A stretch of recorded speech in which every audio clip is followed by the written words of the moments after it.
I'm delighted to be joined today with Dr. Bradley Cook, the president of the American University of Bahrain. Dr. Brad, it's good to be with you again. Charlie, it's great to see you again, too. When was the last time we were with each other? About a year ago. Wow, time flies when you're having fun. And a lot has happened. So Dr. Brad, how would you describe the role of an education leader?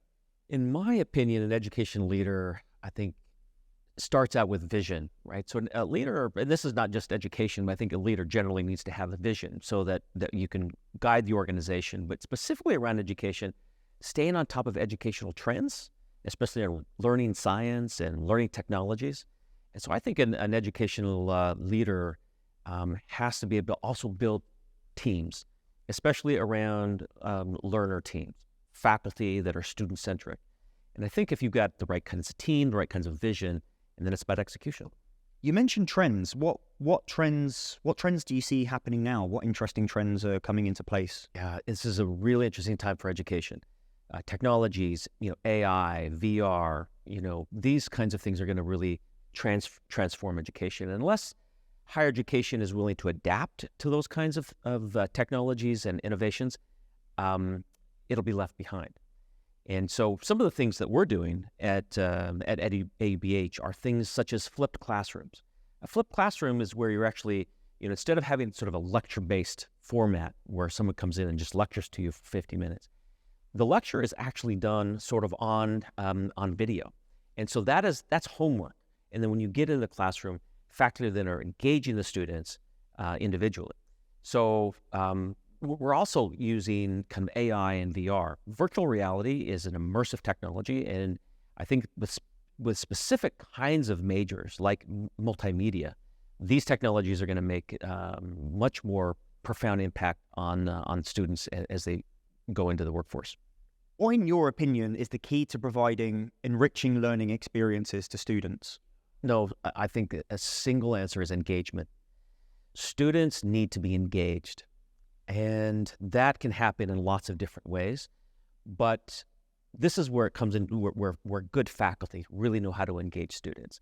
If we're not engaging students, then you're not tapping into something sort of that key and internal to the student.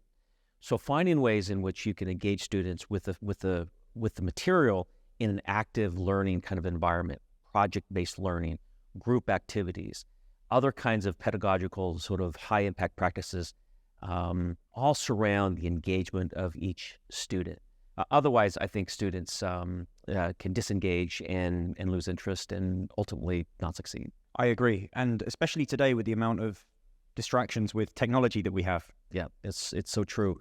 And I think higher education has to find a way in which you can adapt those technologies because they're not going away. And I think the best universities find a way that you can do hybrid learning and even using AI in ways that can tailor and personalize education. What are some of the innovations at your institution at the American University of Bahrain that promote quality education? So I mentioned flipped classrooms. I think flipped classrooms can be very powerful in student learning.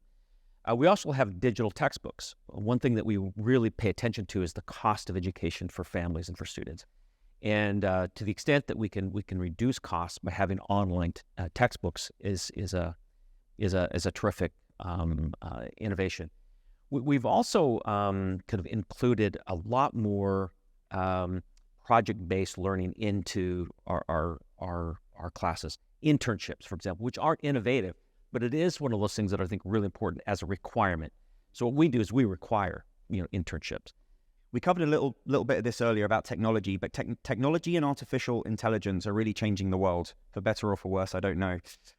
How are they changing education, in your opinion? What I think AI provides is an opportunity for education, a much more personalized education for students. But AI, around with chatbots and other things, are enabling institutions to be much more engaged with students in terms of retention, in terms of outreach and enrollment. So I think it has a great potential, but I think that we have to be careful that we have to always be able to have a qualified and talented educator in the center of this learning process. So in your opinion, with AI, are you optimistic or scared? Probably both. I I think we're a little nervous because I think educators were trying to understand this technology, just like when we were trying to understand the internet when it first came out. There were a lot of educators that said, "Listen, this is gonna ruin education." But it turns out, right, having the internet can be a great facilitator of learning, and I believe that AI will get there too. But in the meantime, some of the worries are in terms of students using the AI that essentially are replicating not their own work, right? So they're using AI technology as opposed to in terms of instead of authoring their own work. But I do feel that they're going to be able to have some road barriers in the future. Can you describe a recent student success story from AUBH? I'm sure there's many, but if you can choose one.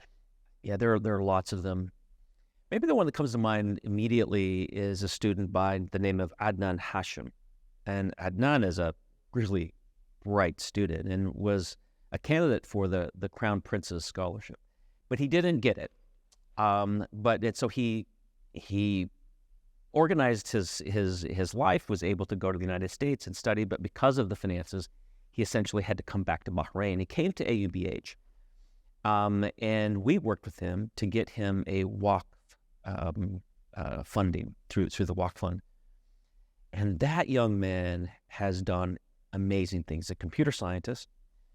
He's gone on to win incredible numbers of competitions around innovation and computer-based projects. But the most astounding thing is that he just achieved and got an internship with CERN, the European Organization for Nuclear Research, and he's spending the summer there. He also got an internship with Citibank, which he turned down to be able to go to Geneva. But what I think is important to point out here is you had a student who's very highly motivated, but had some limitations around financial abilities.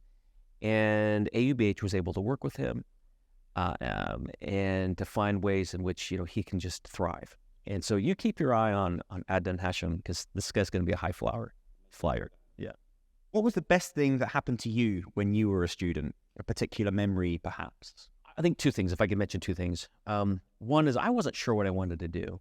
And so having general education, which is a feature of the American University of Bahrain, enabled me to be able to explore a variety of different fields before I zeroed in on one. I mean, I started out as a lawyer, and I realize now that I would have really been miserable as an attorney, but because I took other courses, and I really felt there was a better match. So having, as a student, general education helped me to explore, I think made a big difference. But one thing I also tell my students is that often failure is some of the best things. Is one of the best things that can happen to you. It is a powerful teacher, and I just remember a faculty member who was very demanding, and I remember submitting a paper and he just bled all over it, right? And I was devastated because I had put so much work and energy into that, and he gave me an opportunity to rewrite it, and I rewrote it, and it was better. I mean, it was just so much better than the original. And that's an example that sticks with me, that we don't have to be afraid of failure, and students shouldn't be afraid of failure because it's where we grow the most. And I do see young students that steer clear of pain, right? Steer clear of hard things and even failure. And we as educators need to really encourage students to feel comfortable that failure is not an end. It's just the beginning. Dr. Brad, it's always a pleasure. I love catching up with you. Charlie, it's always a pleasure to see you. Thank you for coming in.